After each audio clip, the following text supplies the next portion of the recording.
Dazn and Matchroom announced their fight cards for February and March a couple of weeks ago. Everyone, understandably, very, very excited. The first fight on that big announcement was Jesse Vargas versus Liam Smith in America. It's a fight that we've been looking forward to for, I'd say, probably a couple of years. I think both fighters have wanted that fight for a couple of years. Unfortunately, COVID has reared its ugly head again. Jesse Vargas has had to pull out because he tested positive for COVID. Liam Smith joins us now to discuss it and maybe give us a kind of what happens next scenario as well. Liam, look, fight fans are upset, as you can imagine. A lot of fight fans are very, very upset. But how are you feeling? No one's really asking the fighters. How are you feeling with the postponement? Yeah, I'm gutted. I was ready to leave for the States. This coming Saturday. I was going to go over early and set up shop over there, and it was a fight I've looked forward to for a number of years. So yeah. I was very much looking forward to it, and I was also very much devastated when the fight got postponed. And obviously, me thoughts with Jesse, I hope he's okay with COVID, but I'd be lying to say if I went gutted about the situation, and hopefully, I'm trying to speak to Jesse myself now to see what the situation is. Hopefully, it can only be rescheduled a couple of weeks later. I had COVID myself, Christmas. I had COVID Christmas Day and Boxing Day, and it lasted a couple of days. But hopefully, the fight can just be pushed back, maybe 2, 3, 4 weeks rather than 2 months, because it'll kill me if it's pushed back to any later than March. Yeah. Look, I mean, the good thing, I guess, is that there are fight dates available, right? Whether it be a case of maybe Jesse even coming over to the UK or you going to the States for another date. So fingers crossed we can get one of those dates. What does it do with regards to like training? Obviously, look, 154 pounds ain't easy to make for no one, let alone yourself, Beefy. So what does it do? I mean, do you kind of put a pause in training? Do you still keep going, sort of, that full pedal to the metal? How does it work with training? Yeah, that's what I need to know a little bit more on. You know what I mean? Now, the fight got postponed, was it Wednesday? And I was gonna cut back on my sparring. I let my sparring partner know. I said, look, my fight being postponed, but if you still want to do the rounds, if you still want to come, I'm more than happy to spar. And that was the case. The sparring partner came on Friday. Sam Eglinton, funny enough, Sam comes down on the Friday, and I sparred Sam. But this week I have cancelled my sparring. I've stayed in the gym though. I was in the gym today. I've just done a little bit of a session then also. But I'll just stick in the gym this week, as in keeping fit, taking over type, enjoying the gym rather than focusing on a game plan or what have you. I'll just keep myself busy in the gym until I know a little bit more on the situation. Like you say, obviously we need to know the situation regarding weight. I need to know roughly where the date's going to be, because if it is pushing into your late Marches, Aprils, I can't stay in the gym right through. That'll be a 16, 17 week training camp. I can't do it. I'll overdo it. So I'll have to pull back. So I just need to know a little bit more on when it may be and when it's looking like. I mean, spoke to Eddie. I mean, has Eddie given you any indication? Because I mean, Eddie tweeted, didn't he? And that's where I guess people found out that the fight is off when Eddie tweeted, I think last week, saying fight off, but will be rescheduled. And he kind of said it will be rescheduled quickly as well. Has Eddie given you any indication as to when it might potentially happen? Yeah, to be honest with you, I don't want to throw Eddie under the bus here, but I messaged him and he said maybe the 26th of February, 5th of March, maybe. Now, if that's the case, perfect. I'm happy for that. Jesse might not know this, but that's probably better for me, as in, I've had COVID myself. Yeah.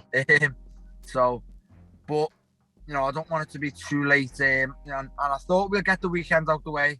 I've been on my manager today, so I think my manager's going to have a conversation with Eddie tomorrow and see where that lies. First and foremost, Eddie has to make sure Jesse is, okay and he's healthy. He's had COVID. It could have affected him very badly. It could have been like we've all had, maybe just a kind of a head cold. But he's tested positive, so he has to do the protocols and he has to be safe and pull out of the fight. But if Jesse's fit and healthy in the next couple of days, then we can resume training and hopefully we can reschedule in a not too distant future. Indeed, and that's what fight fans want to hear as well. A lot of fight fans want to see this fight. What is it about Jesse Vargas that you wanted this fight for so long? You've wanted it for a couple of years. To be fair to Jesse, he's kind of wanted it as well. What is it about Is it the styles, fun fight, exciting fight? Is it a fight that maybe moves you into world title contention with a win? What is it about Jesse Vargas? Yeah, no, to me, the fight was, I thought Jesse was orthodox, likes a fight. Obviously, I don't want to be searching from Southpaw who I think, I'll struggle with him, but I have to go through him to get some sort of belt. Yeah. Them type fights you have when you have to. Now, with no title on the line, I want fan-friendly fights. And I just think me and Jesse brings that.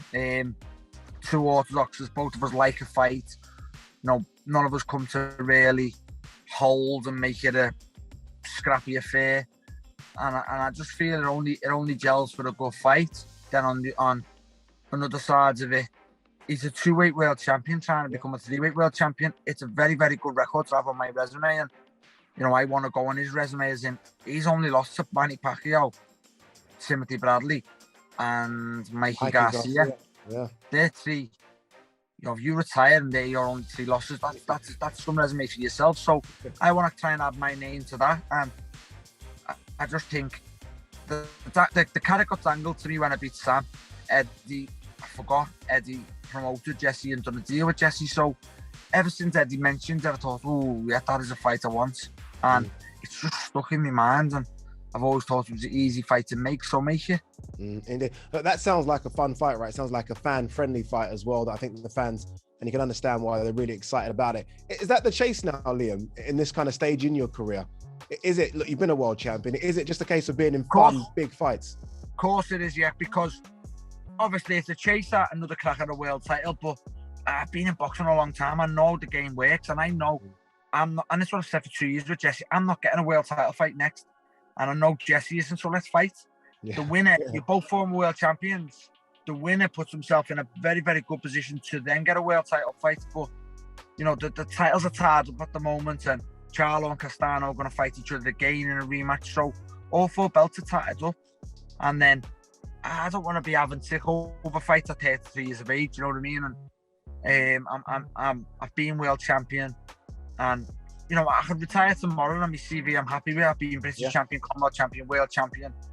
But I want to try and see what I can do and see what I've got left. And fighters like your Jesse's and that will tell me the answer to that question. I beat Jesse. I feel I've got another crack left in me. I don't beat Jesse, I'm not going to beat a world champion. So that's where we're at. I want to quickly talk, if we can, Liam. I don't think I've spoken to you after that Fowler win, and look, fantastic win, great crowd, wasn't it? It really was a great crowd at the MES Bank Arena. Looking back, you probably watched tapes on it now. What do you think you done that was really good, and what do you think you done that maybe you need to tighten up on? Obviously, I've been known throughout my career as I get into fights, and the longer the fight goes, the better I get. But it was a case of, I told everybody how that fight would go, and it went exactly how I told people. But in the same sense, I started a lot slower and a lot sloppier than I should have. And I do also know why I did. I was warming up for a long time. I was warming up for. I thought Cheeseman and Tree was going to go like round 6, and it didn't. Then I sat back down, and I just started quite slow, and slower than usual. I knew Fowler was going to start fast, but I know I'm tough enough, durable enough to, if he does start 100 mile an hour, which he did, I could take the shots. And I feel what I've done well was just showed experience, cuteness, and obviously showed I am a solid 154, and I'm still the best 154 in this division. And I have been for a number of years now, and people keep maybe questioning that, keep maybe prodding, there's a new kid on the block. And 1 minute was Williams, 1 minute was Fowler, 1 minute was going back to your Ochiangs, Jason Wellborns. I've never lost to a domestic fighter, and by the looks of it, I'm gonna finish my career not ever losing to a domestic fighter. So that's one I'm proud of. But I just think you can't buy the experience I've got, especially with the ones coming through now. Indeed. I remember that fight against Eric the Eagle Ochieng. I do remember that fight. A lot of people thought he might have done you over, and obviously you proved a lot of people wrong. Final question, and this is about Canelo, just because look, you've been in there with him, Liam. Your brother's been in there with him as well. There's a lot of talk about him going up to cruiserweight, maybe stand at 168 going to 175. No one knows what he's going to do. Who do you think beats Canelo? Do you think he struggles with the big boys at 175, the Turbievs potentially, maybe even your brother now that he's up at 175? Who do you think causes him a problem? I just think, all of them, that Beterbiev, if that's how you pronounce it, I think they cause him a problem if they catch him and hurt him. I think the Beterbiev fight, he could make him look so ordinary and so robotic that it could be a easy night's work for Canelo. He's that good. He's a special fighter, and he's going to take something out the ordinary to beat him. And I do think beating him, the only way of beating him is rocking him behind the ear or something. Yeah. Because there's not many Mayweathers knocking about, and there's only who could do what he done to him, and everything else Canelo seems to have an answer for. So personally, I struggle picking anyone to beat him, to be honest with you. I do. That's how good he is. Liam, really appreciate you coming on, man. Thank you very much. Fingers crossed this fight happens sooner rather than later. Thank you very much. Thanks for having me. Cheers, Liam. Top man.